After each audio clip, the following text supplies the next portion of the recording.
Israeli tanks continue separating northern Gaza from the south and engaging in heavy battles with Hamas fighters. The heaviest Israeli airstrikes took place in al-Shati refugee camp located at the northwest of Gaza. Tens of Palestinians were killed in the airstrikes and artillery shelling, while civil defense forces said tens are still buried under rubble as they don't have the equipment needed and due to the scale of destruction, as their vehicles were not able to enter inside the camp. A series of memorial events were held across Israel on Tuesday to mourn the 1,400 people killed during the Hamas attack on October the 7th. Military operation continues in Gaza. The IDF said on Tuesday morning that its troops secured a military stronghold belonging to Hamas in northern Gaza, while they found anti-tank missiles, weapons, and intelligence materials there.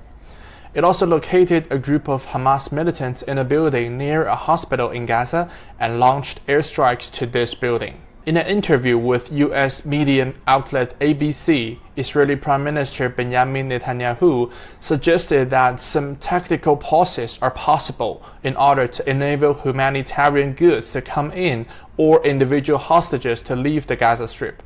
However, he reaffirmed that a ceasefire would be a surrender to Hamas, saying that there will be no ceasefire in Gaza without the release of hostages. UN Secretary General Antonio Guterres said on Monday, "The nightmare in Gaza is more than a humanitarian crisis. Gaza is becoming a graveyard for children."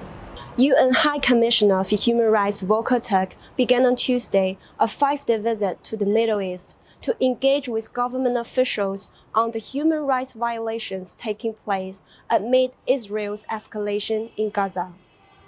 U.S. Secretary of State Antony Blinken wrapped up his visit to the Middle East on Monday, which included Israel, Jordan, Palestine, Iraq, and Turkey. Blinken reached no agreements on an immediate ceasefire with Arab foreign ministers, while several rallies were staged to protest U.S. support for Israel and its indifference to the humanitarian crisis in the Gaza Strip.